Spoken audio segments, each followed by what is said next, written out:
자, 안녕하십니까. 이번 시간에는, 다음 장엔, 이제 6강의 동물의 영양과 소화에 관해서 살펴보도록 하겠습니다. 그래서, 어, 일단 소화계, 이번 강의 내용은 대부분 전부 이렇게 평이한 내용으로, 굳이 우리가 다 상식적으로 생각할 만한 내용들이 많은 사안인데, 일단 소화기가 우리가 전부 이렇게 소화기관을 가지고 소화계라고 하는 기관계를 하나 기능적으로 돌리고 있는데, 이것이 모든 동물들이 거의 대부분의 무척추 동물과 척추 동물들이 꽤 진화적으로 발달된 상황에서는 제대로 된 완전한 소화계를 갖추고 있으나 이 시작은 미미하였어 써라 해서 이렇게 예를 들어서 이런 말미잘 같은 이 하등 동물에 있어서는 이제 무엇이 불완전한 거 금방 알아차릴 수가 있겠죠. 일단 들어가는 쪽에 입구는 있는데 출구가 없어요. 그래서 이제 불쌍한 물부여록 같은 이제 희생양이 된 먹잇감이 된 이런 먹이가 들어갔을 때 이 안에서 이것이 소화가 돼서 일단 들어간 먹이가 밖에서 외부에 있는 이 안에 이 내강에서 분비세포들이 이제 소화 효소를 분비해서 이들이 소화돼서 작은 조각으로 세포 안으로 흡수가 돼서 세포 안에서의 우리가 일반 생물학이 이 시간에 봤던 세포 내에서의 예를 들어서 라이소솜 같은 경우 그래서 이들이 전부 분해가 되는 과정을 겪어서 나머지 노폐물들은 나중에 버려야 될 노폐물들이 있다면 들어왔던 입으로 다시 나가게 되겠죠. 그래서 뭐 일종의 처음 시도는 매우 가상하나 이것이 우리가 흔히 얘기하는 완전 소화계로서의 입과 항문이 확실하게 이렇게 구분이 되어 있는 그런 소화계는 아니고, 그러나 우리가 지금 살펴보고자 하는 이러한 완전 소화계는 대부분의 무척추, N척추 동물들은 다 지금 가지고 있는 그런 시스템입니다. 그래서 이것이 이제 노폐물 처리와 흡수가 자체를 위해서 따로따로 조직들이 분화가 당연히 되어 있을 것이고, 개구리 같은 경우만 봐도 들어가서 식도, 위, 소장, 대장을 통해서 결국 배설이 되는. 그다음에 조류 같은 경우만 봐도 식도가 있고 따로 이제 조류 같은 경우는 급하게 일단은 쭉쭉쭉쭉 주워 넘겨서 집어 삼켜서 이 모이 주머니한테 일시 저장을 해 뒀다가 그다음에 모래 주머니라는 특별한 기관이 있어서 부리 안에 있는 입 안에 있는 이가 그다지 잘 발달이 되어 있지 않기 때문에 이에서 이 음식물을 전부 잘게 갈아서 소화를 돕지 않기 때문에 이 안에서 모래 주머니에서 마치 이제 맷돌처럼 이들을 갈아가지고서 장으로 넘겨서 이것이 일종의 위와 이의 기능을 둘 다를 수행을 하는 뭐 그런 정도. 그래서 이제 장에서 이제 배설이 되고. 그런데 이제 그러면은 먹이에 관련되어서 어떤 먹이를 먹느냐에 따라서 이들의 기관이 구조적으로 적응을 하기 위한 차이들이 있겠죠. 예를 들어서 조류의 모래 주머니 자체도 크기와 차이는 어떤 먹이를 주로 주식으로 하느냐에 따라 차이가 날 수가 있는 상식적인 얘기이고, 초식 동물은 이 풀 뜯어 개 풀 뜯어 먹는 소리를 한다고 하는 것처럼 사실은 이 초식을 주식으로 한다는 것 자체가 거기서 셀룰로스를 소외를 시켜야 되는 주로 셀룰로스가 주 성분인 그런 이 식물들을 소화시켜야 되는 그러한 문제점을 해결하기 위해서 이가 훨씬 더 사실 그것에 맞게 그래서 치관이 훨씬 더 많이 발달이 되어 있는 것입니다. 그래서 보통 사람 어금니는 보통 치관이 이 정도밖에 나와 있지 않지만 초식 동물들의 치관은 엄청나게 길고 그래서 훨씬 튼튼한 이를 가지고 이들을 잘라 먹는데 도움을 주게끔 되어 있고, 그다음에 이 위에서도 반추 동물들 있잖아요. 소 같은 경우. 그래서 위가 있으면서 위에서 되새김을 할 수 있도록 여러 개의 위가 섹터로 구분되어 있어서 그 안에서 되새김질도 하고 미생물도 발효해서 이 미생물들이 바로 셀룰로즈 같은 것들을 소화를 시키는 효소를 분비해 주는 것이고, 그 다음에 창자 자체가 또 매우 길게 되어 있어요. 왜냐하면 이 셀룰로즈 같은 것들을 소화시키는데 오랜 시간이 걸리기 때문에 육식동물에 비해서 그래서 금방 여기서 보듯이 코알라 같은 완전히 초식동물들에 비해서 이 육식동물은 창자의 길이가 매우 짧다라고 할 수가 있겠죠. 그래서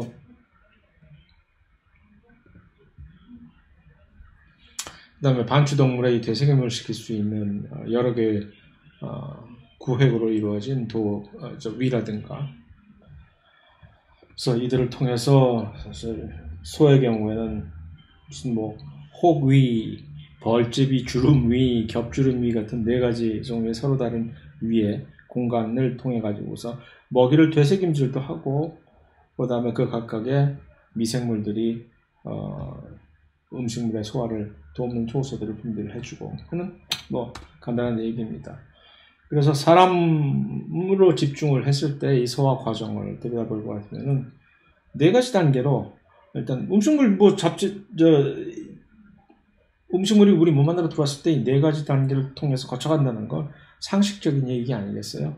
일단 섭취를 해서 소화를 시킨 다음에 소화를 시켰다는 얘기는 이게 분해가 됐다는 얘기죠. 전부 완전히 우리 몸으로 흡수가 되게 편하게끔. 그래서 이 흡수라는 것은 실제로 장에서, 작은 창자에서 완수가 되는 것이고, 큰 창자에서는 일종의 배설 작용을 돕는 것. 이런 4가지 단계에서 소화의 측면만을 살펴볼 때는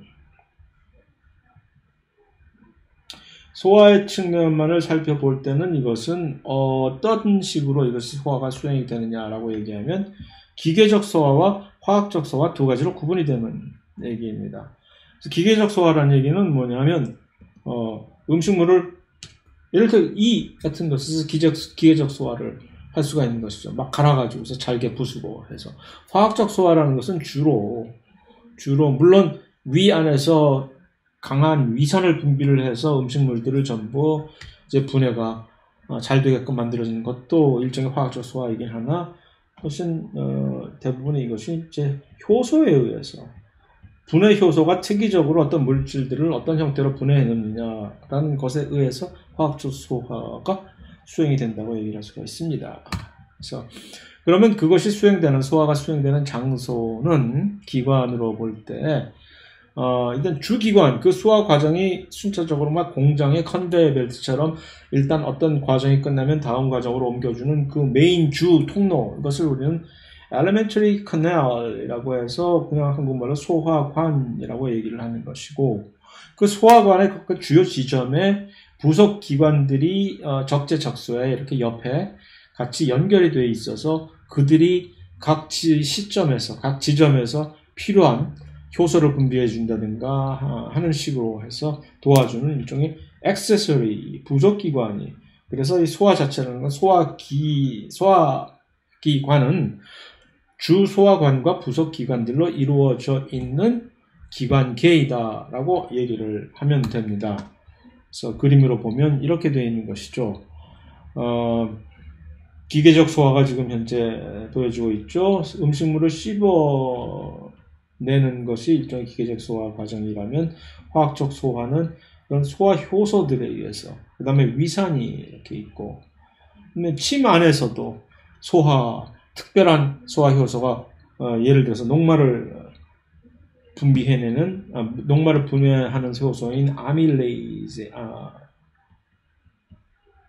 그것이 주로 이제 침 파액에서 분비가 많이 되잖아요. 그다음에 위에서는 펩신이라고 하는 특별한 단백질 효소가 분비가 되고, 소장에서 특별히 여러 가지 많은 또 소화 효소들이 분비가 되는 식으로 하는. 그다음에 대장은 주로 물을 흡수하는 주로 역할만을 하고, 그래서 양분의 흡수는 사실 소장에서 모두 끝난다. 배설은 이제 결국 대장과 연결된 항문을 통해서 되는데 그것이 이 소화의 주기관인 소화기관, 요 주기관이라고 하는 요 소화관 elementary system에 달려있는 것이 위가 있고 소장, 대장들이 전부 여기에 이렇게 연결이 되어 있는 얼핏 보면은 그러니까 이 소화관이라고 하는 것은 하나의 연속적으로 연결되어 있는 관으로서 다만 이것이 이쪽 지점에서 조금 부풀어 올라가지고서 여기에 특별한 일을 수행하는 위라는 하나의 특별한 장소로 분화하는 것이고 그 밑에는 또 다른 형태의 관으로 연결이 되어 있는 소장이 있고 그 다음에 대장이 있고 하는 식이죠. 그런데 여기에 곁달려서 작은 부속 기관들이 이런 식으로 예를 들어서 쓸개라든가 이자라든가 간이라든가 침샘이라든가 이 파란색으로 나와 있는 요 것들은 전부 그러한 소화 기관들의 부속 기관들 역할을 해주는 것입니다. 액세서리 organ들이요. 그래서 그것을 다시 이제 보면은 침샘, 쓸개, 간, 이자 같은 것들이 부속기관이고 주소화 기관은 이렇게 위, 식도, 위, 작은 창자, 큰 창자, 항문 이렇게 되어 있는 것이죠. 자, 뭐 읽어보면 되는 뭐 그런 사항들 그냥 쑥쑥 넘어가도 되겠죠.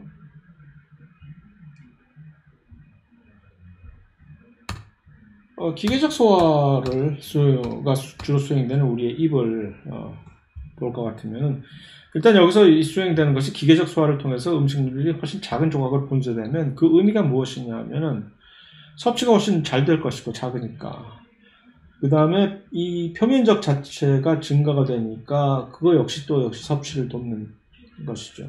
그래서 그것에 특화된 이의 구조가 좀 자세하게 나와 있으나 뭐 각각의 치관, 잇몸, 치근 뭐 이런 부속들 신경 쓰지 않아도 된다는 얘기입니다. 뭐 이런 게 있지. 치과 의사 되실 거 아니잖아요. 그 다음에 화학적 소화는 요거는 이제 여러분들이 훨씬 더 친근한 분야일 텐데 그래서 기계적으로 이렇게 잘게 부쉈다는 얘기는 사실 엄밀한 의미에서 아직도 갈 길이 멀다라는 얘기죠. 그것들을 실제로 소화를 통해서 분해를 하기 위해서는 뭔가 이런 큰 물질들을, 큰 고분자 물질들을 작은 단위체들로 분해하는 작용들이 여기서 수행이 되는 것이죠. 그래서 화학적 소화를 끝냄으로써 결국 소화를 위해서 우리가 섭취한 모든 단백질들은 개별적인 아미노산으로 전부 되돌아가 있게 되는 그 형태로 아미노산의 형태로 흡수가 되는 거예요. 장으로. 그러니까 단백질 자체가 그냥 스스로 쑥 들어가는 경우는 거의 없는 것이고 음식물의 입장에서 볼 때 아예 없다는 얘기는 절대 아니지만 만약에 그것이 맞다면은 우리가 광우병을 사실 걱정할 일이 없잖아요. 예를 들어서 음식물 잘못 광우병 걸린 소 고기를 먹고 광우병이 걸린다. 그거 두려워할 일이 없잖아요. 먹어봤자 위에서 소화가 다 돼서 그 단백질들이 프리온 단백질들이 전부 아미노산으로 전부 분해가 돼버리면 무슨 걱정이에요. 그러나 일부 그것을 이제 회피해서 이렇게 그 단백질들이 우리 몸 안으로 음식물을 통해서 들어와서 어떤 영향을 끼칠 수 있는 경우가 있기 때문에 문제가 되는 것이죠. 자, 당분들은 이것이 녹말과 같은 다당류이건 설탕과 같은 이당류이건 전부 단당류의 형태로 전부 다 근본적으로 다 그대로 다 원점으로 돌아가는 것이죠. 다당류, 이당류들을 만들 때 시작이 되었던 물질, 단백질처럼 핵산은 그럼 뭐겠어요? 뉴클리오티드 형태로 분해가 될 것이고 지방은 지방산의 형태로 분해가 될 것이고 왜냐하면 그것을 전부 이런 식으로 복합체로 고분자 물질로 만들 때 수행이 되었던 그 결합 있잖아요. 그것들이 전부 공유결합이잖아요. 공유결합에 물이 빠지는 공유결합으로서 그 결합을 다시 잘라버리는 가수분에 의해서 잘라버리는 효소들이 전부 존재하니까 그래서 예를 들면 탄수화물의 경우에는 이것은 아밀레이즈라고 하는 특별한 엔자임이 사실 뭐하는 엔자임이냐 여기 각각에 걸려있는 이 이것이 이제 글라이코시드 링키지잖아요. 녹말의 경우는 이것이 알파 글라이코시드 링키지일 텐데 이거를 하나하나씩 한 번에 하나씩 이렇게 끊어버리는 물 한 분자가 들어가면서 이렇게 원래 이들이 공유결합인 글리코시드 결합을 이룰 때는 요 물 여기서 OH기와 여기서 수소가 빠지면서 여기서 공유결합이 형성되어 있었는데 그것을 다시 되돌리는 역할을 해주는 그것을 절단해내는 효소가 녹말을 그런 식으로 이렇게 하나씩 자르니까 이것이 아밀레이즈의 역할이다 얘기를 할 수가 있겠고 단백질의 경우는 그러니까 이 폴리펩타이드에서 각각의 펩타이드 결합들이 여기 있잖아요. 펩티드 결합들 이것을 하나씩 그런 식으로 다시 잘라버리는 똑같은 물 한 분자가 들어가는 가수분해 반응인 것이죠. 그래서 원상태로 이것을 돌려놓고 그러면 하나의 개별적인 아미노산이 여기서 방출이 되고 자, 또 그 일을 여기서 또 수행하면 같은 방식으로 아미노산 또 하나가 방출되고 하나씩으로 이렇게 하나씩 잘라나가는 효소. 이 경우에는 위에서 그러한 단백질을 그런 식으로 잘라내는 효소인 펩신의 역할을 보여주고 있으나 이 펩신이라는 단백질 분해 효소 말고도 같은 방식으로 단백질을 이렇게 가수분해시키는 효소들은 또 여러 가지 다른 종류들이 우리 몸에 존재를 합니다. 지방의 경우는 지방은 이제 세 개의 지방산을 모두로 연결이 된 것이 기본 구조이잖아요. 이것들을 하나하나의 지방산을 이렇게 다시 분리시키는 이거 역시 가수분해겠죠. 이들이 원래 결합될 때는 이런 식으로 축합 반응에 의해서 에스터 링키지라는 에스터 본드, 에스터 링키지라고 하는 같은 방식의 축합 반응에 의해서 이것이 연결이 되어 있었는데 그것을 이렇게 분해하는 지방을 이런 식으로 분해하는 효소를 라이페이즈라고 합니다. 자, 이것을 좀 더 복잡하게 단백질 아미노산으로 그러니까 주로 이제 소장에서 소장벽을 이렇게 감싸는 소장의 이 내부 공간이고 그러면 이들이 그런 식으로 분해가 돼서 이제 소장벽을 둘러싸고 있는 상피세포 안으로 이렇게 진입을 해서 예를 들어서 이렇게 들어와서 여기서 이들이 이제 훨씬 더 신체 내부 안으로 다시 보내져서 이들이 결국은 혈액으로 유입이 돼서 혈액을 돌아서 배달이 되는 거죠. 각 요소에 있는 우리의 세포 조직들한테. 그래서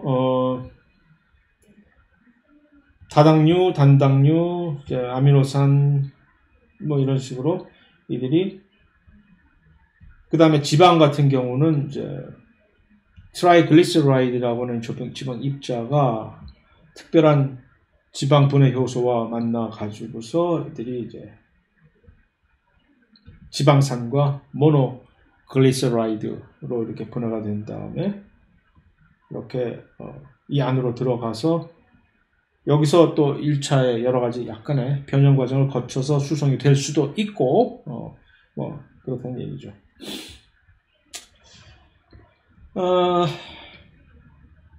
입으로 들어가서 위로까지 갈 때 음식물의 이동 자체는 이게 그냥 중력에 의해서 떨어지는 게 아니다라는 점.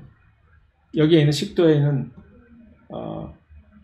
평활근들이 이렇게 수축 이완 작용을 해서 연동 운동을 거쳐가지고서 여기 수축하고 통로를 이렇게 밀어낸다는 얘기입니다. 그래서 거꾸로 물구나무를 서고 있어도 음식물을 먹었을 때 이것이 위에 도달이 되는 이유이죠. 물론 효율은 약간 떨어질 수도 있겠으나.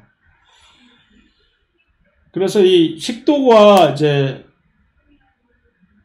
목과 입과 식도를 연결시키고 또 위와 식도 자체도 연결시키는 두 군데 이렇게 관략근이 존재를 하는데 이 관략근이라는 것이 통로를 조절하는, 계폐를 조절하는 근육이라고 얘기를 했잖아요. 그래서 이 관략근의 또 다른 하나의 중요한 역할은 이 위에서 강력한 그 위산이 식도로 올라오는 것을, 그것이 잘못되어 가지고서 위에 산이 식도로 올라가게 되면 우리가 속쓰림을 겪게 되는 거죠. 왜냐하면 위처럼 위산을 견뎌낼 수 있는 보호막이 코팅이 식도에는 돼 있지 않기 때문에 그러한 산이 조직에 닿게 되면 금방 여기가 이제 번이 되는 것이죠. 그래서 핫번이라고 하는 위산 속쓰림이 위산 과다로 인한 속쓰림이 핫번이 결국 여기에 가해지는 그 이제 데미지를 우리가 느껴서 겪는 증상입니다. 오케이. 그 다음에 치아에 있어서는 치아는 음식물 부순다는 건 뭐 익히 하는 얘기고, 침은 그래서 이것을 이제 너무 드라이한 상태에서 이것이 원활하게 소화가 안 되겠잖아요. 그래서 촉촉하게 만들면서 그 침 안에 그래서 녹말의 가수 분해를 돕는 아밀레즈 효소가 거기 이미 들어가 있고, 그다음에 그 침은 또 역시 일종의 완충액이기 때문에 어떤 음식물이 너무 산성이라든가 하는 것들은 이렇게 중화를 시킬 수가 있고, 또한 이 안에는 그러한 것뿐만 아니라 실제적으로 이제 들어오는 이 유해균들을 잡아내서 퇴치하는 항균 효소들도 역시 있어가지고서 혹시 음식물들의 세균이 있다면 이것을 1차적으로 나름대로 제어를 해준다는 얘기죠. 완벽할 수가 없기 때문에 항상 문제가 되는 것이긴 하지만. 그 다음에 이제 식도에서 음식물들이 움직일 때 요 근육 작용은 반사작용으로서, 반사작용이란 뭐냐면 우리가 실제적으로 그 중추신경계에서 대뇌로 이것들이 뇌로 전달되지 않고 그냥 자기들끼리 알아서 척추에서만 신경이 전달이 돼서 이제 자기들끼리 미리 알아서 자율적으로 이것을 조절을 하는 그러한 반응을 반사라고 얘기를 하잖아요. 그래서 그런 과정을 통해 가지고서 음식물이 아주, 이걸 언제 우리가 느끼면서 음식물이 식도로, 인두에서 식도로 들어갔다가 기도로 들어가는 것을 어떻게 막겠어요. 그러니까 그거를 알아서 반사작용에서 그것들이 잘 막아줍니다.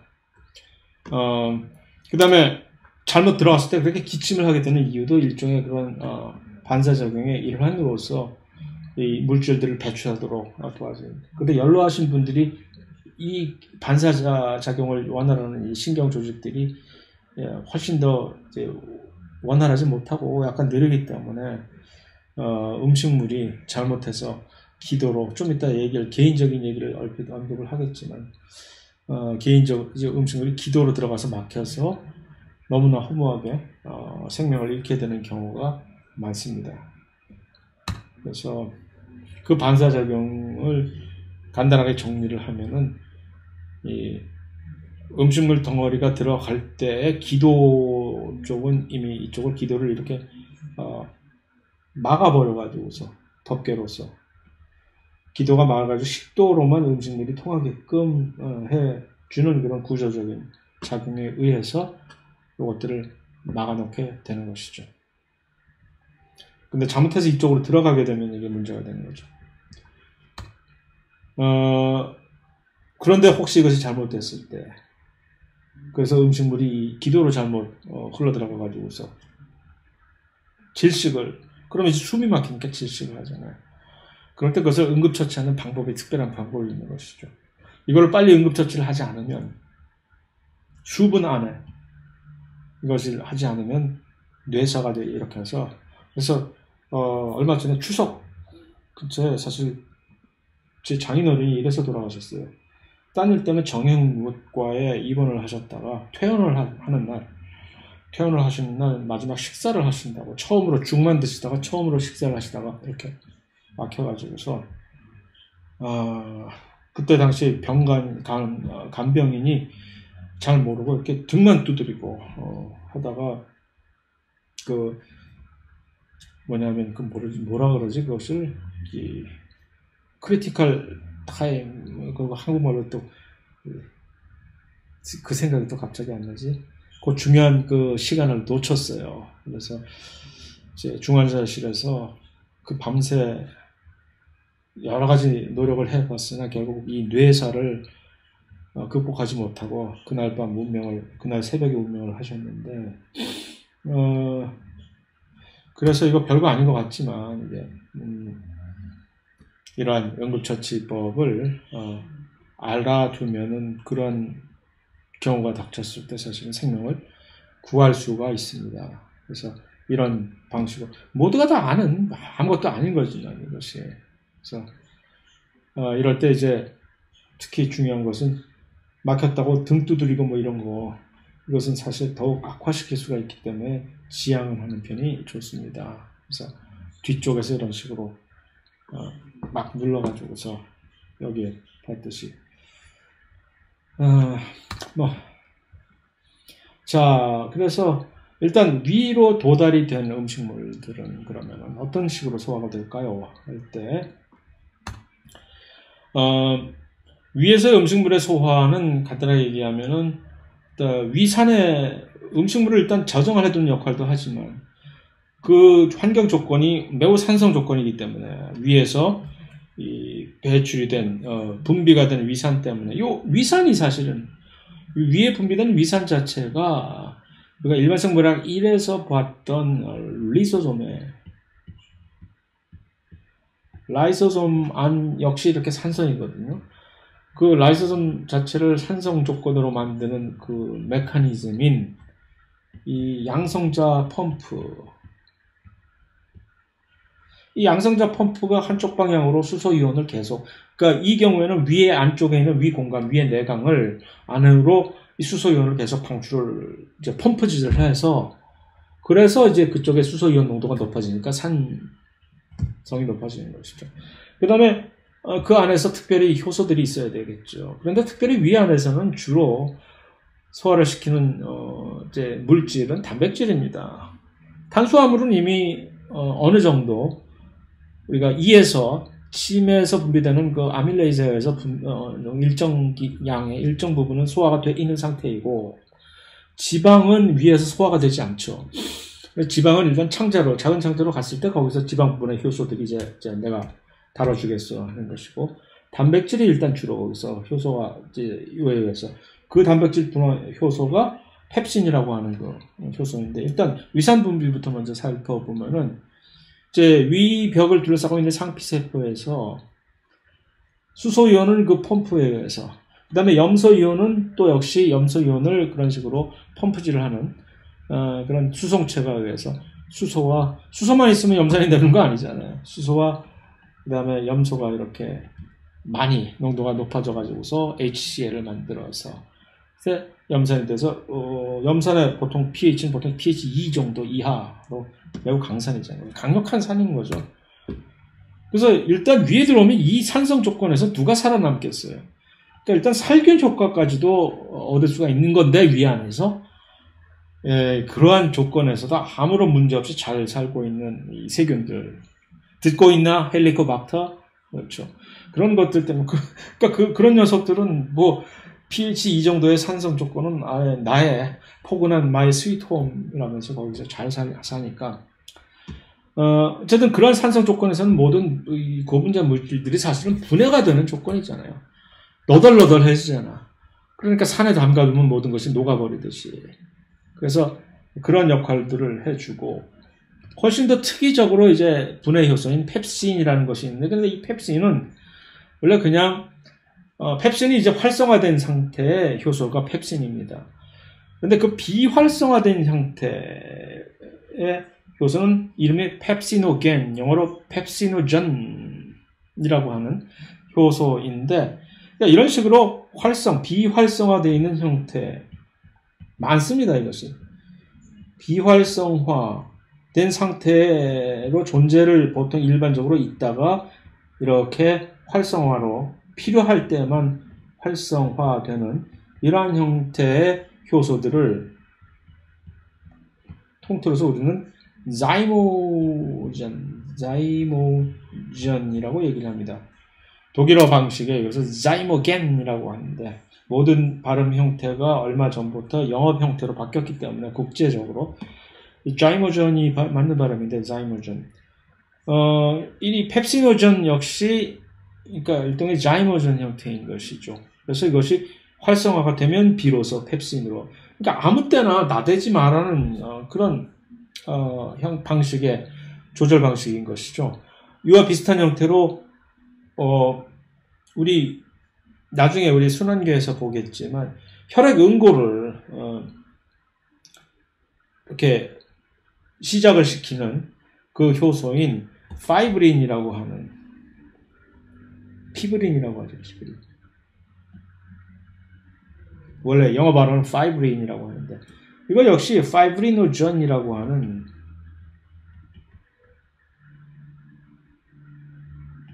일종의 자이모전이 활성화가 됐을 때만 파이브린으로 변화가 됩니다. 그러니까 이 파이브리노전의 상태로 혈액 속에서 이미 항시대기를 하고 있다가 만약에 활성화되어 있는 파이브린의 형태로 항시대기를 하고 있으면 혈액이 전부 다 응고돼 버릴 거 아니에요. 그러면 마치 모든 것이 가다가 얼어버리듯이 그냥 그대로 죽는 건가 되는 것이니까 아니지. 이것도 역시 소화 효소 자체가 음식물이 있지도 않은데 활성화되어 있는 형태인 펩신으로 있으면 그 안에서 쓸데없는 우리의 조직에 있는 단백질들을 전부 잘라버리고 막 난리가 날 거 아니에요. 그래서 그러지 말라고 야 기다려 하면서 펩시노전에 비활성화된 상태로 있다가 음식물이 왔다라는 신호가 오면은 이제 자 하면서 마치 칼자루에 칼을 넣고 있다가 칼을 쫙 칼자루에서 빼서 드는 것과 같은 그런 형태로 전환을 시키는 것이죠. 그런데 그러면 이제 누가 이것을 활성화시켜야 되겠어요? 이 활성화시키는 과정이 사실은 뭐 재미있는 정교한 방식으로 돼 있어서 산소 조건에서 여기서 활성화가 돼 있게 돼 있어요. 이게 단도직입적으로 얘기를 하면은 산이 분비가 되면 펩시노전이 펩신으로 활성화된 요소로 변화를 하는데 이 위산이요. 이 위산 자체가 그러니까 이 펩시노전을 펩신으로 변화시키는 역할을 촉진을 하는 아주 직접적인 역할이 되는 것이고 이 위산 자체를 모든 위벽을 이렇게 둘러싸고 있는 세포에서 위산을 분비하는 것은 아니고 이것이 어떤 식으로 되어 있냐면 여기서 보듯이 위벽을 이루는 세포는 벽세포라고 하는 것과 주세포라고 하는 두 가지 종류의 세포가 있는데 물론 이거 말고도 뭐 점액세포 같은 것도 있긴 하나 이들이 일단 음식물이 들어왔을 때 간단하게 얘기를 하면 음식물이 들어왔을 때 그것의 자극을 신호를 알리는 일종의 호르몬이 게스트린이라고 하는 단백질이 분비가 됩니다. 그러면 이들의 작용에 의해서 신호로 작용을 하는 것이죠. 자세한 얘기는 전부 이들의 작용에 의해서 특별히 히스타민이라고 하는 이 히스타민은 왜 이름을 알아두면 좋으냐 하면은 이들이 이제 우리의 알러지 반응을 일으키는데도 이 히스타민이 나중에 면역계에서 보겠지만 역할을 하거든요. 근데 이 히스타민 자체가 위산을 분비를 하게 되는 요 펌프를 활성화시키는 이 양성자 펌프를 활성화시키는 역할을 그래서 히스타민이 요 양성자 펌프를 활성화시키는데 그 양성자 펌프가 어디 있느냐 하면은 여기서 보시면 알겠지만 바로 여기서 염산이 만들어지는 요 세포는 바로 요 벽세포잖아요. 위에서. 그래서 이 벽세포에 있는 양성자 펌프를 활성화시켜서 염산들이 이 안으로 분비가 되도록 활성화를 시키는 그 호르몬이 누구라고? 히스타민. 그 히스타민은 누구에 의해서 활성화가 된다고? 게스트린. 이런 식의 상하 조직이 구성이 되어 있습니다. 반면에 또 다른 종류의 세포인 주세포라고 하는 위벽을 이루는 세포에서는 펩시노겐이 분비가 돼서 이들이 기다리고 있는 거지. 그러다가 그 옆에 세포인 벽세포에서 분비된 염산에 의해서 활성화된 펩신으로 변화하게 되는 그런 과정입니다. 또 한 가지는 뭐냐 하면 여기서 이 화살표가 지금 펩신이 있는데 갑자기 화살표가 뒤쪽으로 이렇게 가는 뭐지 이거? 이것을 이제 양성 되먹임 현상이라고 하는데 펩신이 만들어지면 보통의 경우는 그때 되먹임이라고 하면 보통 우리는 음성 되먹임을 떠올리게 되잖아요. 음성 데모김이란 산물이 있는데, 산물이 만들어지면 여기서 그것을 만들기 위한 노력이 여기 있을 거 아니에요. 여기서 시작이 돼서. 이들이 이쪽으로 가가지고, 자, 나 이렇게 많이 만들었으니까 그만해. 이렇게 억제를 시키는 제어를. 이것이 음성 데모김인데, 이러지 않고 오히려 가서 더 북돋아주는 경우, 야, 더 만들어 하는 이것이 이제 뾰족한 화살표로 변하게 되는 이러한 경우를 우리는 양성 데모김이라고 합니다. 말하자면 펩신이 한번 만들어지면 그러면 이것이 훨씬 더 상승작용을 일으켜가지고서 더 많은 펩시노겐의 생성을 활성화시키는 것이죠. 이런 방식으로 하면 일단 한번 뭔가 일어나기 시작하면 이 반응이 훨씬 증폭이 돼서 음식물이 들어왔을 때 이 음식물을 빠른 시간에 분해시켜주는 효소가 훨씬 짧은 시간에 많이 만들어질 수가 있는 그러한 메커니즘이겠죠. 그래서 이 펩신은 뭐 단백질을 자르는 효소이고, 같은 방식의 단백질을 가수분하는 효소가 장에서는 트립신이라고 하는, 왜 이름이 서로 다르냐? 다른 단백질이에요. 펩신은 그러니까 여기서 그들이 일할 수 있는 최적 조건은 pH 2 정도의, 웬만한 경우에 거의 대부분의 단백질들은 이러한 산성 조건에서는 살아남을 수가 없는 것이죠. 그들의 구조가 전부 헬렐레해져서 기능을 제대로 못하게 되는 것인데, 이 펩신은 좀 특이한 구조로 되어 있어 갖고 오히려 산성 조건에서 훨씬 더 일을 더 잘 발휘하는 그런 특성을 가지고 있는 구조라고 얘기를 할 수 있는 것이죠. 자, 또 한 가지는 이 위액이 이제 그럼 단백질은 그런 식으로 분해를 한다고 치고, 나머지 물들은 일단 위산에 의해서 거의 너덜너덜해지긴 했으나, 그래서 이 위액 자체가 일단 근본적으로 산성이면서 이들을 위에서 수축을 하는 운동작용을 해서 이렇게 꼭꼭꼭꼭 짜가지고서 일종의 유미즙이라고 하는, 이 발음이 계속 언제나 헷갈리는데 영어로 이거 카임이라고 불러야 돼, 차임이라고 불러야 돼 하고 외워도 또 까먹어요. 익숙치 않은 발음이라서 뭐 카임이라고 합시다. 그래서 어떤 유미즙이라고 하는 이런 것으로 형성을 한 다음에 장으로 보내게 됩니다. 자, 이런 일을 벌이고 있는 엄청난 산성 조건의 위는 자기 스스로 혼자 나만할 수 있을까요? 이러한 산성에 견딜 수 있는 그런 구조가 얼마나 될까? 그러니까 그 자기 자신을 보호를 하기 위해서는 뭔가를 깔아줘야 되는 거죠.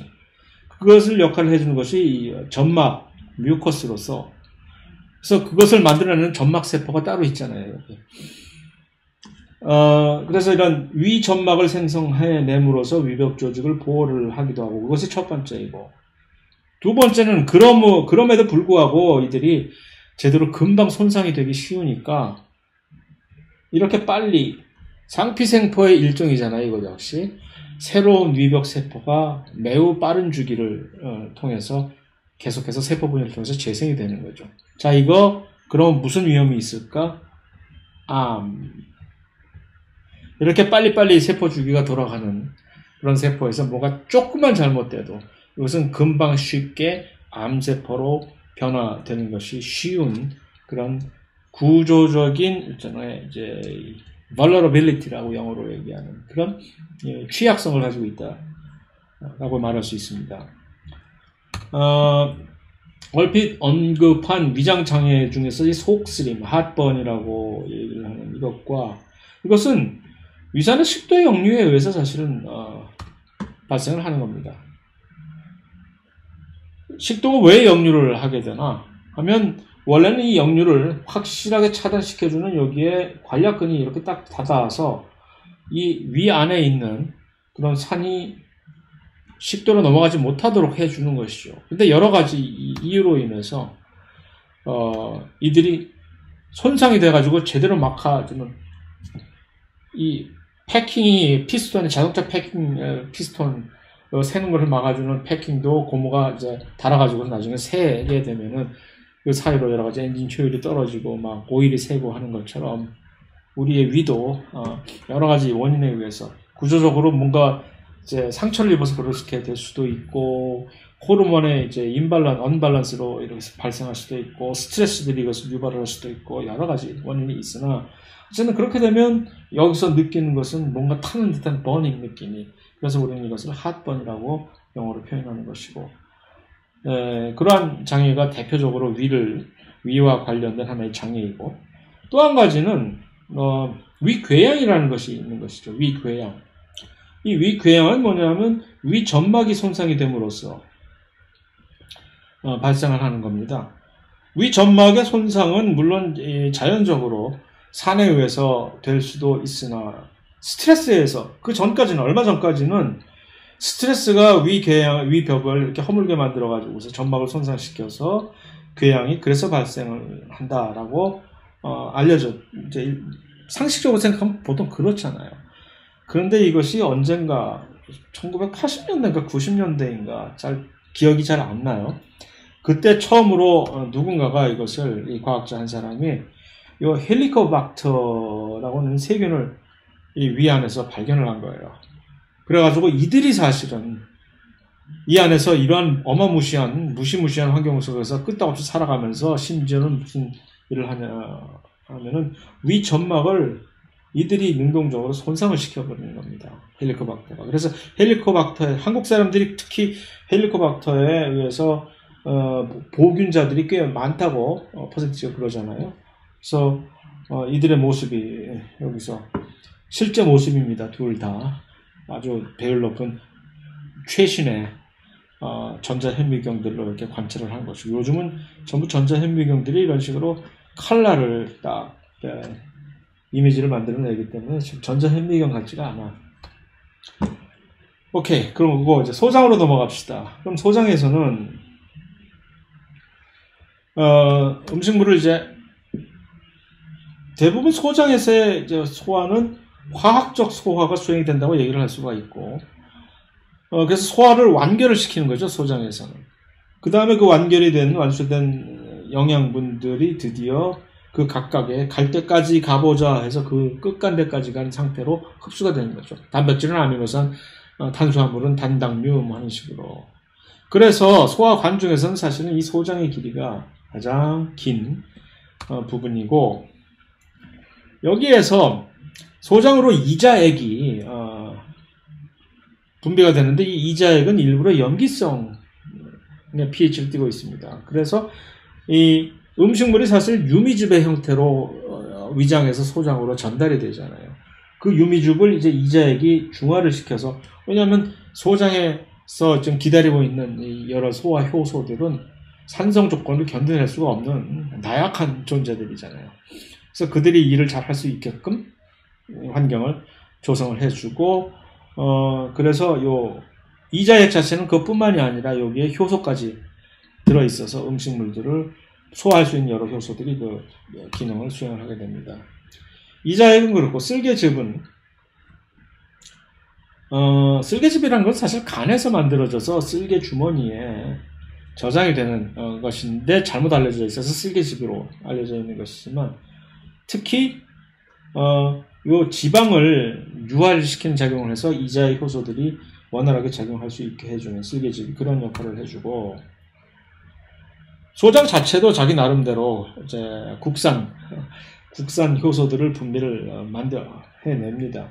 주로 그래서 탄수화물들과 단백질들을 분해하는 효소들은 그러니까 주로 지방은 이 외부에서 이자액과 쓸개즙에 의해서 분비되는 효소들에 의해서 지방이 소장에서 분비가 되고 탄수화물과 단백질은 소장 자체 내에서 자급한 효소들이 분해를 하고 정리를 하시면 되겠죠.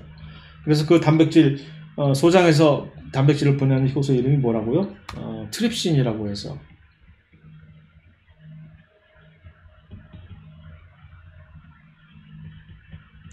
또 트립신뿐만 아니라 키모트립신, 카이모트립신이라고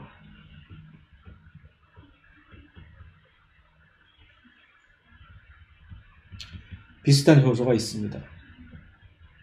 둘 다 단백질을 분해하는 효소입니다. 어느 아미노산에다가 어느 특별한 아미노산을 이제 진입을 해서 그것을 잘라내느냐의 활성도가 그러니까 스페시피시티는 뭐라고 하죠? 특이성이 좀 다른 것 뿐이지 나머지는 다 똑같은 일을 하는 것이고, 그래서 이들이 이제 간에서 쓸개즙을, 이자액을, 이자액이 조금 글씨가 잘 안 보이는 색깔로 되어 있네. 그래서 이들이 이제 유미즙의 형태로 여기서 진입을 한 음식물을 바로 창자에서, 작은 창자에서 또 나름대로 자체 내에 소화 효소를 분비하고, 그래서 특히 그러한 활동이 원활하게 이루어지는 이 작은 창자의 윗부분, 이 부분을 우리는 이제 12지장이라고, 듀오디넘이라고 영어로 얘기를 하는 12지장이 그 부위인 것이고, 소장벽은 지난 시간에 우리가 보았던 이 주름 및 육모세포에 의해서 표면적이 증가가 되어 있는 형태로 되어 있어. 이 그림 지난 시간에 봤죠?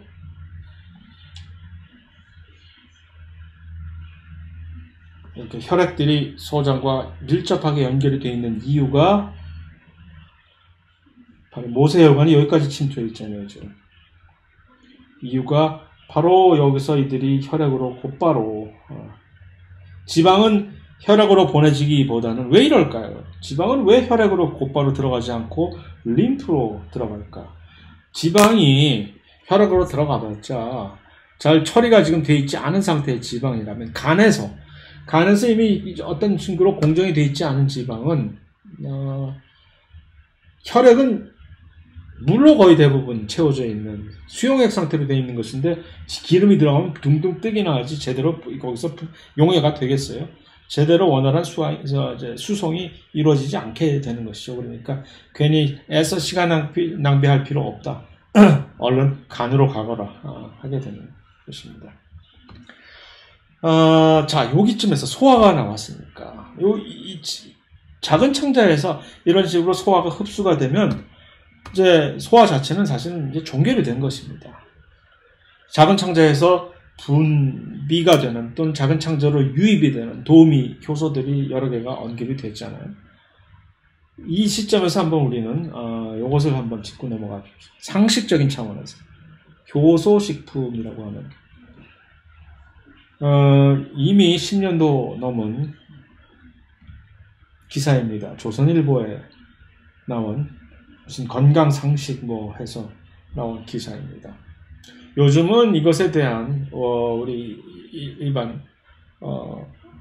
일반인들의 어떤 인기라든가 관심이 많이 줄어든 것은 사실이나, 이맘때만 해도 몇 년 전까지만 해도 방송에 나와서 아주 그냥 공공연하게 마치 이것이 확실하게 뭐가 정당성이 입증이 된 것인 양 방송에 그것을 말하는 유명 인사들이, 셀레브리티들이 효소식품이 어쩌고저쩌고 효소식품을 하는 식으로 언급을 하는 경우를 꽤 많이 본 적이 있습니다. 그런데 우리가 과학을 하는 사람들의 입장에서 효소식품이라는 것을 들여다보면 이것이 얼마나 맹점이 많은 것인지에 대해서 한번 살펴봅시다. 이 기사 전문을 제가 약간 살짝 요리를 한 것입니다.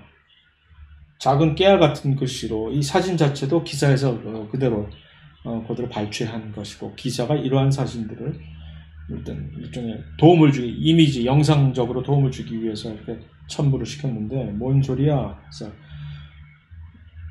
일단 생명의 근원이라고 불리는 효소가 생명의 근원이다. 일부 맞지, 그렇지. 그러니까 효소가 없으면 모든 어떤 대사작용도 수행이 될 수가 없으니까 효소는 생명의 근원이라고 부르는 맞아요. 그렇게 딱 해놓고 효소 인정해? 그러면 우리가 효소 음식을 섭취하면 건강과 젊음을 지키는 지름길이다라고 이렇게 금방 전환을 이루고 있는데, 여기서 잠깐 정말? 라고 물어봐야 되는 것이죠. 효소 음식이라니 그게 뭔데 음식을 섭취해가지고서 건강과 젊음을 효소 때문에 외식업계에 효소붐이 일고 있대잖아요, 요새 세상에. 그래서 효소가 생명체의 모든 화학 반응을 작용하는 촉매, 그것은 당연히 맞는 얘기인데, 그래서 건강과 젊음을 지키는 지름길이라고. 그런데 효소는 우리가 알고 있는 단백질이잖아요. 물론 RNA도 일부 효소로 작용하는 경우도 있으나 거의 100% 단백질이라고 해도 되죠. 그러면 효소는 음식물을 통해 가지고 효소를 섭취를 한다. 여기서 얘기하는 효소식품이라는 얘기는 뭐냐면 그러한 효소들이 그득하게 풍부하게 존재하는 뭐 예를 들어서 무슨 단백질과 미네랄이 풍부한 무슨 음식. 그 TV 같은 데서 보면 무슨 음식들이 전부 만병통치약 아닌 게 없잖아요. 아, 뭐에 좋고 그거 어떻게 다 알았대요, 세상에. 그래서 이 음식을 먹으면 마치 어떠한 병이 나을 것처럼.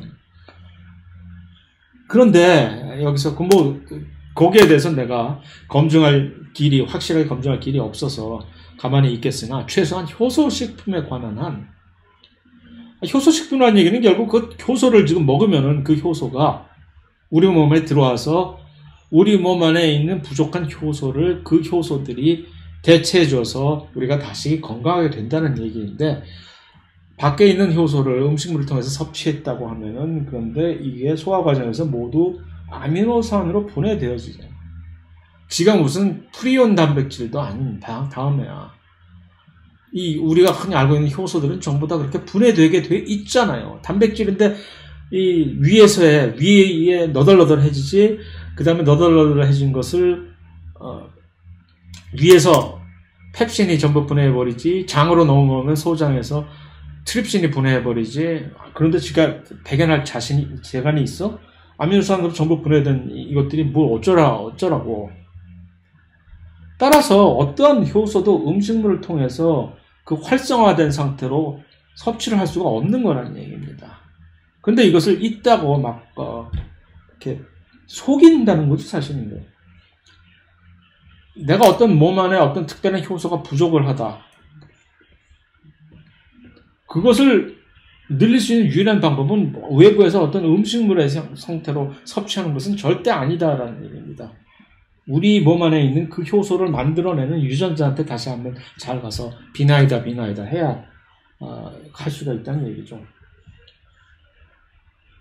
그 다음에 또 한 가지가 생명의 근원이자 산소 덩어리의 효소다. 그래서 이것을 먹으면 우리 몸 안에 부족한 산소 부족은 만병의 원인이 되는데 산소 부족이 당연히 빈혈이 된다면 산소 부족이 빈혈이잖아요.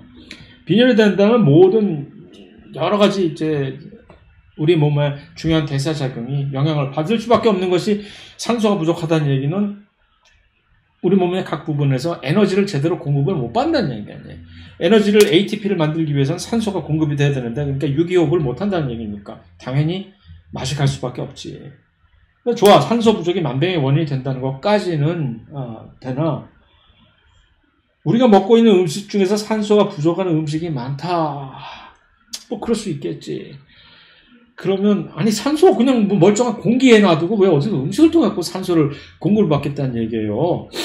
심호흡이나 한번 해. 그러려면 그래서 우리가 먹는 음식을 소화하는데 우리 뭐 효소를 이용해야 된다. 뭐 개소리를 마구 하고 있어요. 우리 몸이 산소를 필요로 하는 유일한 이유는 왜예요? 이거 유기호흡.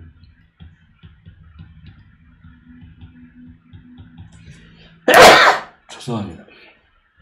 이거 하려고 산소가 필요한 거 아니에요. 이거 아니라면 우리 몸에 있는 산소는 오히려 차라리 활성산소가 돼가지고 우리 몸을 파괴를 하고 노화를 촉진시키는 역할을 했으면 했지. 근데 지금 여기에서는 기사는 그 신선한 야채와 채소가 산소가 풍부하다고 막 일관하면서 이것을 섭취를 해서 그 산소가 그득한 효소를 섭취를 하자는 또 말도 안 되는 개소리를 하고 있어요. 야채 산소하고 채소가 왜 산소가 풍부해요? 이들에게 있어서는 이 식물은 그들에게 있어서 산소는 쓰레기입니다. 산소를 품고 있을 이유가 없지. 오히려 가장 산소가 풍부한 음식이 뭐겠어요? 피가 뚝뚝뚝뚝 흘러 떨어지는 그건 날고기입니다. 날고기. 왜? 피 안에 히모글로빈들이 전부 산소를 머금고 있잖아요. 그래서 정말로 산소가 필요해? 그럼 그걸 먹든가. 무슨 신선한 야채와 채소를 먹으면 산소가 공급이 된다는 헛소리를 하십니까?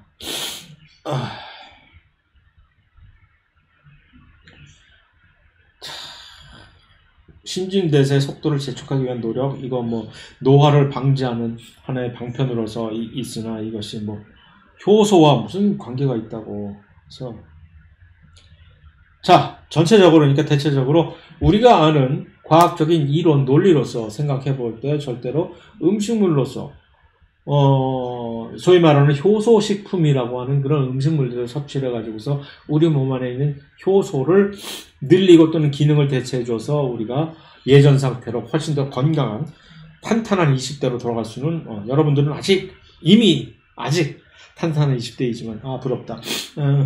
그렇게 될 일은 절대 없다라는 점 속지 마시기 바랍니다. 자, 대장. 소장에서 모든 소화작용은 끝난 겁니다. 대장은 이제 크게 그 두 부분, 좀 윗부분에 있는 결장이라고 하는 주름창자, 콜론이라고 하는 것과 밑에 바로 배출되기 직전에 직장이라고 하는 렉텀이라고 하는 두 부위로 되어 있는데, 여기서 이 구조가 이렇다는 얘기고, 여기서 주로 하는 주요 내용은 물을 재흡수하는 것입니다. 그러니까 음식물에서 물을 빼내면 이것들이 약간 압축이 되잖아요. 그래서 이렇게 물을 흡수를 할 때 훨씬 더 조금 너무 오버해가지고서 많은 양을 흡수하면 이 변이 딱딱해져서 이제 변비가 생길 수가 있다는 얘기이고, 그래서 그런 식으로 이 프로세싱이 된 그런 대장의 대부분은 결장인데, 그럼 이제 직장에서 대기 상태로 있는 것이죠. 결국 이 항문의 관략근이 열리면 직장의 대기 상태로 있던 변이 배출이 된다는 얘기인 것이고. 그래서 이 콜론, 결장에는 그것뿐만 아니라 여기에 사는 장내 세균이 중에서는 많은 바이타민 K는 일종의 지질 계통의 바이타민이고, 바이오틴이라고 하는 것은 비타민 B인 것이고, 바이오틴이나 비타민 B나 뭐 마찬가지라는 얘기죠. 이게 동그라미 갑자기 여기서 왜 튕겨놨지? 아무 일도 안 했는데. 희한하네. 돌아가거라.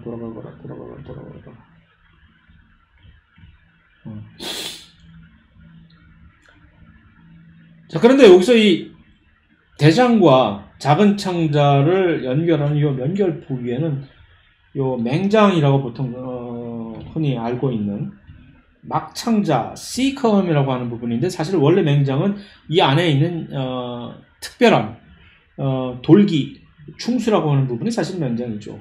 그래서 이 막창자에는 작은 돌기가 있는데, 이것을 영어로 appendix, 충수 또는 이것을 맹장으로 알고 있는 경우가 많죠. 이 그림에서 보시면 이렇게 되어 있는 것이죠. 여기 요 부위에, 요 연결 부분에서 이걸 확대해 보면 여기가 작은 창자의 끝 부분이고, 여기는 이제 이 부분을 이제 막창자라고 하는데, 이걸 흔히 맹장으로 알고 있죠. 그러나 요 맹장이라고 우리가 흔히 아는 요 충수는 요 작게 나온 요 돌기 부분에 불과하다는 것인데, 요것의 특별한 점은 뭐냐면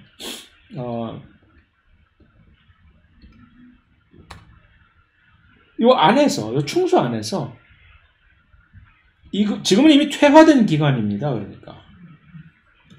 근데 옛날에는 이것이 어떤 쓰임새가 있었냐면, 이 충수 안에서 이 사람 안에서도 요 셀룰로즈를 분해하는 미생물이 살았던 적이 있다고 확인이 된 거죠. 셀룰로즈를 분해하는 미생물이 살았다는 얘기는 우리도 소나 말처럼, 염소처럼 그때는 종이 씹어 먹고도 살 수가 있었다는 얘기가 된 거죠.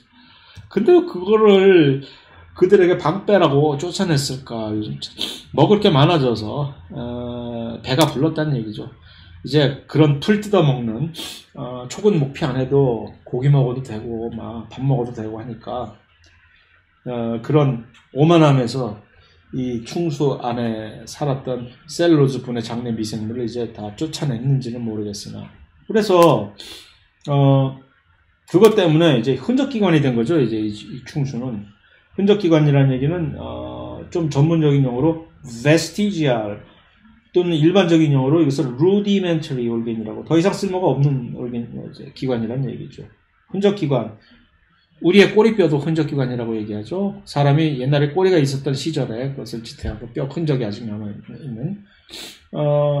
그런데, 그래서 옛날에는 저희가 어렸을 때만 해도 태어나기만 하면은, 전부 태어나자마자 이 쓸데없는 기관이다 해서 맹장을 잘라버리는 그런 수술이, 횡행하던 시절이 있었어요.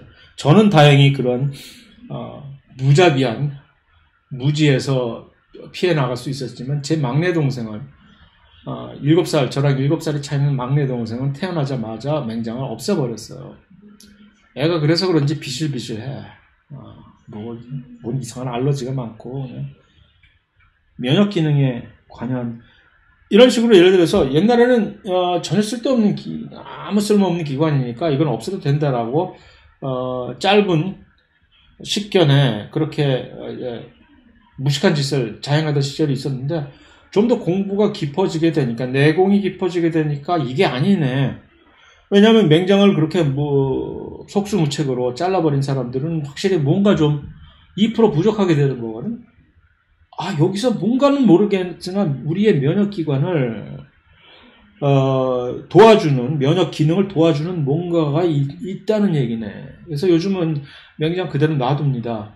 다만 염증이 거기서 이제 생겨가지고서 맹장염이라고 하잖아요. 이것을 염증이 생겨서 그쪽을 잘라내야 될 지경에 이르지 않을 경우에는 그대로 놔두는데 아마도 그 충수 안에는 아직도 우리가 제대로 파악하지 못한 어떤 장내 미생물이 거기에 있어가지고서 요즘 그렇게 나날이 새롭게 발견하고 있는 그 장내 미생물이 우리에게 미치는 그 지대한 영향들 그 중에 하나가 아니겠어요? 자, 거의 끝부분으로 가고 있습니다. 영양과 비만에 대해서 한번 이 그림을 보면 거의 대부분이 보면 이 그림 보고 맛있겠다 군침이 도는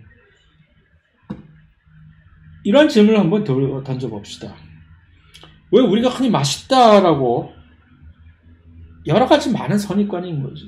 요즘 현대에 있어서 왜 우리는 사람의 어떤 잘생긴 사람, 여자건 남자건 간에 잘생긴 사람은 왜 어째서 좌우 대칭이 확실하고 그 다음에 또 날씬한 사람을 잘생긴 사람으로 이렇게 왜 살찐 사람은 이렇게 그다지 좋지 않게 보는 일종의 가만히 생각을 해보면은 굳이 일종의 어떤 이 문화적인 선입관이에요. 편견. 음식도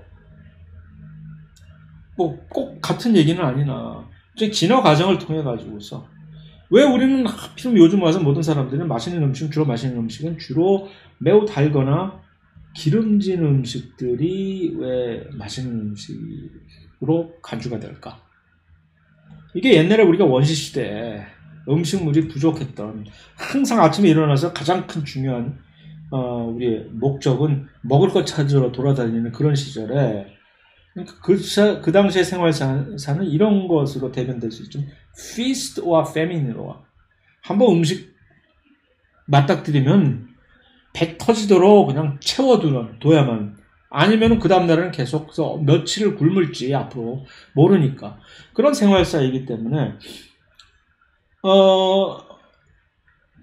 이제 같은 단위에서 칼로리를 가장 많이 우리에게 제공해 줄 수 있는 그런 음식물들이 맛있다고 느껴지는 사람들만이 훨씬 더 거기서 영양학적으로 우위를 점할 수가 있었겠죠. 그래서 아마도 그랬을 것이다 라고 추측해 볼 수가 있는 것이지. 우리가 무슨 네안데르탈인을 만나서 우리가 인터뷰를 해볼 수 있는 것도 아니고 요즘. 그런데 이제 현대 인류에 있어서는 이거는 그러한 레거시가 문화적인 유산이 문화적 생리학적인 유산이 이러한 조금만 과영향이 돼도 비만이 초래를 하는 그런 것으로 돼버렸죠. 그랬을 때 그러한 관점에서 요즘은 현대인에게 있어서 어떻게 하면 이 과영향과 과영향으로 인한 과체중을 수반하는 이 비만을 어떻게 하면 통제를 할 수가 있을까라는 관점에서 비교적 최근에 발견된 이 렙틴이라고 하는 이 호르몬은 그래서 하나의 구세주로서 처음에 인식이 되었었어요. 이 렙틴이라는 호르몬은 처음에 쥐에서 발견이 됐는데 지방 세포에서 생성이 돼서 쥐 중에서 이 렙틴을 제대로 만들어내지 못하는 돌연변이가 생긴 요 오비 유전자라고. 왜냐하면 그 렙틴을 만들어내지 못하는 그런 돌연변이가 생긴 쥐는 영어로 요 오비가 obesity, 비만이라고 하는 단어에서 따온 것인데 이렇게 그냥 한 놈 하는 그런 쥐로 변하거든요. 렙틴이 무슨 역할을 하는 호르몬인고 하고 역할을 이제 연구를 계속 해봤더니 이 렙틴이 생성이 되면 분비가 되면은 식욕을 억제를 한답니다. 그래서 그러니까 요 쥐의 연구 결과에 따르면 렙틴이 결핍이 되면 뭐 먹어도 계속 먹어야 되니까 비만하게 되고. 근데 이것을 마치 우리가 이제 중간고사 전에 봤던 지버렐린 합성에 이제 결함이 생긴 그런 식물에다가 지버렐린을 처리를 하면 다시 키가 소위 말하는 정상으로 회복이 되듯이 렙틴을 처리를 하면 이 결핍된 생쥐에다가도 하면 체중 감소 효과를 얻을 수가 있게 됐다는 거죠.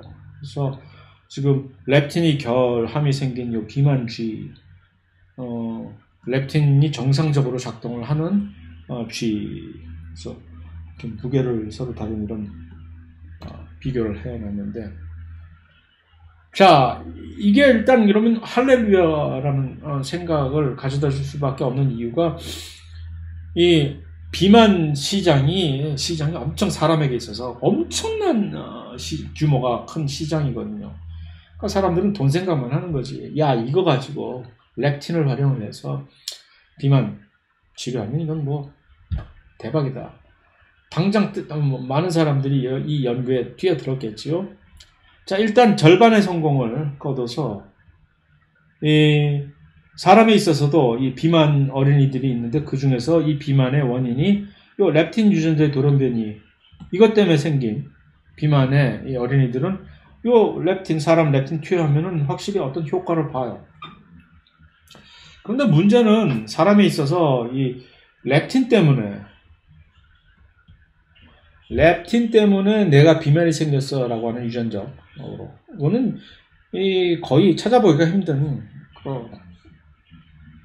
아주 레어한 케이스라는 얘기죠. 그러니까 뭐 렙틴 가지고 쓸 일이 별로 없네. 약간 실망. 그 다음에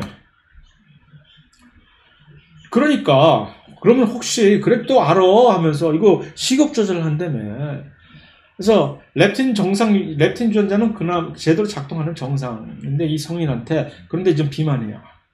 여러 가지 다른 이유로 비만이 있겠죠. 거기다가 혹시 몰라서 렙틴을 처리해봤어. 전혀 효과가 없음. 급실망이 되는 것이죠. 사람은 식욕을 억제를 하지 않아. 쥐하고는 다르게.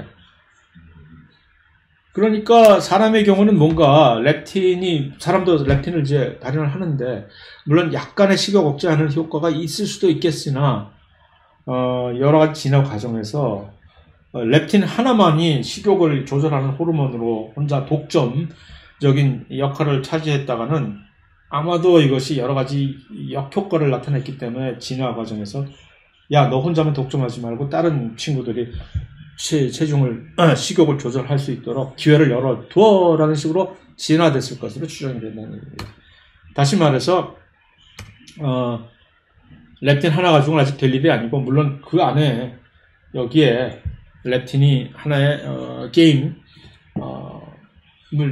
조절을 할 수 있는 게임 체인저로서 같이 역할을 할 수는 있겠으나 아직 연구에 갈 길이 멀다라고, 뭐 거의 다른 대부분의 연구의 경우처럼 아직 갈 길이 먼 거죠. 또 다른 한 가지는 이제 필수 아미노산에 관해서 우리가 살펴보면 필수 아미노산이란 무엇이냐? 사람이 합성을 할 수 없는 아미노산을 필수 아미노산이라고 얘기하잖아요. 그러니까 그러면 음식물을 통해서만을 이제 흡수를 하지 않으면 안 되는 거죠. 하나, 둘, 셋, 넷, 다섯, 여섯, 일곱, 여덟, 9개의 필수 아미노산이 있는데 이들은 전부 우리 몸 안에서 20개의 아미노산이 있으나 이들은 합성을 하지 못하니까 자체적으로. 그러니까 그럼 필수 아미노산은 그러니까 동물마다 다른 것이죠. 그럼 음식물을 통해서 우리가 제공을 받아야 돼. 음식물 섭취를 통해서. 자, 여기서 우리가 편식을 하면 안 되는 이유가 옥수수에는 이 종류의 필수 아미노산, 그러니까 우리가 필수 아미노산을 여기는 그 아미노산들이 옥수수에는 존재하지만 트립토판이나 라이신 같은 이것을 리신이라고 해가지고 그런 것은 옥수수에는 아예 존재하지 않는다는 얘기죠. 그러니까 옥수수만 계속 주구장창 먹으면 이 둘이 확실하게 결핍이 된다는 얘기겠죠. 콩만을 먹으면 대신에 또 메사이온이라고 하는 필수 아미노산은 공급받을 길이 없는 거지. 그러니까 여기서 우리는 음식물을 편식하지 말고 골고루 섭취해야 되겠구나 하는 것이 반증이 되는 초등학교에나 나올 내용이죠. 자, 요런 필수 아미노산의 음식물과의 관계와 결부돼서 요 얘기를 한번 하고 넘어갔으면 합니다. 골든 라이스라고 하는 골든 라이스가 뭐냐 하면은 이 유전 GMO를 통해 가지고서 GMO 기법을 사용을 해서 만든 유전자 조작 쌀입니다. 그러니까 우리가 비타민 A는 우리의 이제 시각 세포의 필수적인 조효소입니다. 빛을 감지하는 데 있어서. 근데 그 비타민 A를 합성을 하기 위해서는 베타카로틴이라고 하는 이 전구체 물질로부터 시작을 해서 합성을 해야 돼요. 마치 여러 가지 스테로이드 호르몬들을 합성을 하려면 콜레스테롤부터 시작을 해야 되듯이. 그러니까 요 베타카로틴을 그래서 이 이름을 프로바이타민 A라고 얘기를 하는데 이 베타카로틴, 당근, 홍당무, 당근에 엄청나게 풍부합니다. 그 색깔이 그래서 그런 오렌지 색깔인 이유가 그것이 풍부해서 그래요. 근데 요것을 배유해서 엔도스폼에서 발현을 하는 쌀을 골든 라이스라고 하는 거죠. 왜 쌀에는 없다는 얘기야? 이게 없어요. 보통 모든 식물들이 요 베타카로틴 이거 풍부하게 만들어내는데 당근도 그렇고 시금치도 그렇고 뭐 여러 가지. 근데 어쩌다 보니까 쌀은 우리가 먹는 특히 이 엔도스폼에서 베타카로틴이 안 만들어져. 유전자를 유실을 한 거예요. 거기서. 응? 하다 보니까 계속해서 집중적으로 인위적으로 인위적인 선택을 해서 종자 교배를 하다 보니까 우리가 원하는 형질만을 가진 이 쌀들을 계속적으로 선택적인 교배를 하다 보니까 유전자 풀에서 잘못하다가 이것이 유실이 된 거지. 우리가 먹는 쌀들이. 야생으로 돌아가서 야생별을 찾아보면 어쩌면 아직도 베타카로틴을 함유하고 있는 베타카로틴을 만들어낼 수 있는 능력이 있는 쌀이 있을런지도 모르겠으나 어쨌든 이것을 만들 당시만 해도 그런 이제 유전자 다양성을 야생배에서 찾겠다는 노력보다는 일단 우리가 먹는 쌀에 이게 없으니까 문제가 되는 거 아니에요. 그래서 요게 지금 베타카로틴이 어떤 식으로 레티놀이라고 하는 요 비타민 A를 만들어내는 합성 과정이 하나의 패스웨이이고 다시 말해서 이것은 GMO, 사람들이 그렇게 욕을 하는 GMO를 실현하는 데 있어서 정당성을 하나 이제 선전하는 예가 되겠죠. 이거는 GMO 아니면 만들 길이 없잖아 라고. 뭐 교배하라고 어디서 이 베타카로틴 만드는 유전자를 가진 쌀이 없는데 어떻게 교배를 해.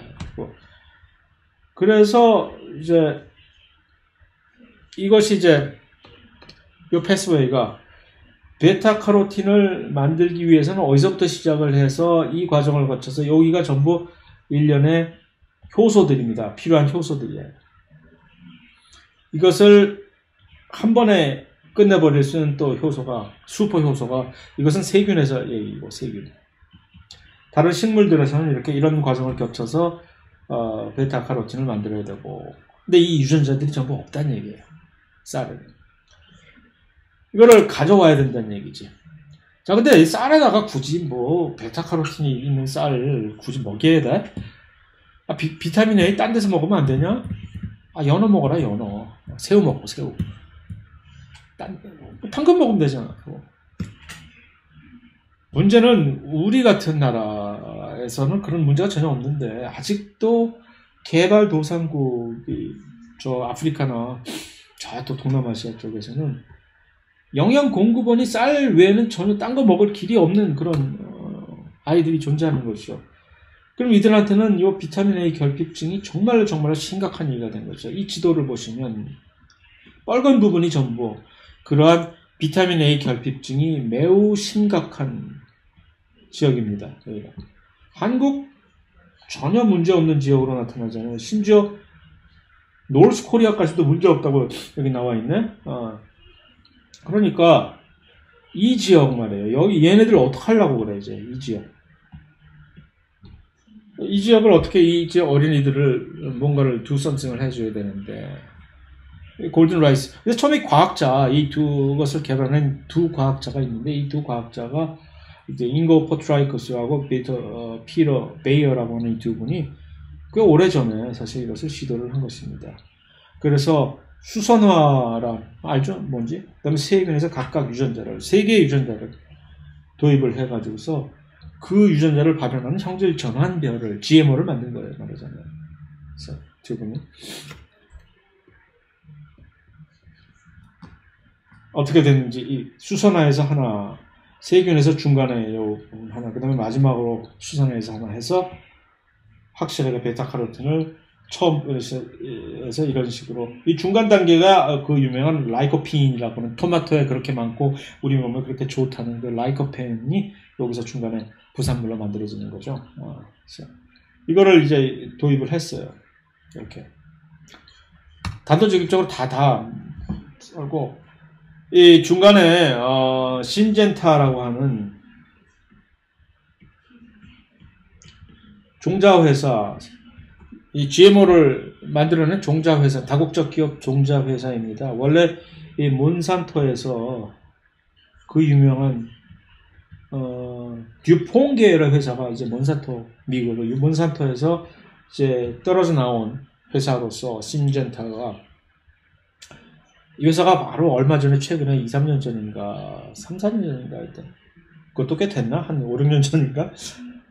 이 중국에 넘어갔어요. 이 경영난을 겪어갖고 엄청난 특허를 가지고 있는 회사인데 이것까지도 합해서 이 신젠타가 우리나라가 이것을 인수하려고 꽤 했는데 그때 여러 가지 정부에서 그다지 크게 호응을 해주지 못하고 해서 결국은 중국으로 넘어가 버렸는데 종자 회사들을 전부 이렇게 뺏겨간다는 것은 참 큰 문제입니다. 앞으로. 어쨌든 이 신젠타와 이 두 과학자가 다시 이제 중간에 합작을 해서 새로운 버전을 해서 만들어내서 결국은 이렇게 버전 2, 1 뭐 이런 식으로 해서 이 최종 버전의 이 골든 라이스는 세상에 이게 뭐 정말로 노래끼리 한 황금살이 돼버렸잖아요.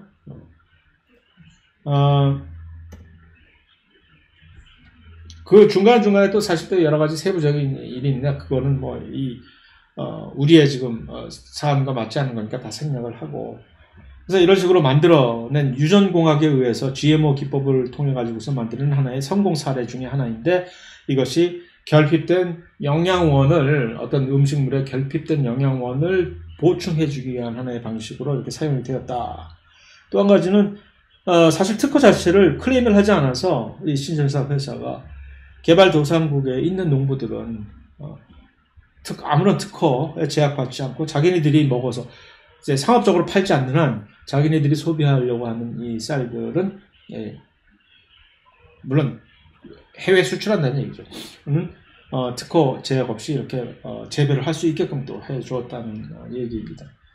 그래서 요것이 이제 마지막으로 영양과 소화에 관한 것은 뭐 대충 마칠 수가 있을 것 같아요. 그래서 다음 시간에는 이제 우리의 호흡계와 호흡과 순환 같은 것을 살펴보는 그런 시간을 가질 예정입니다. 자.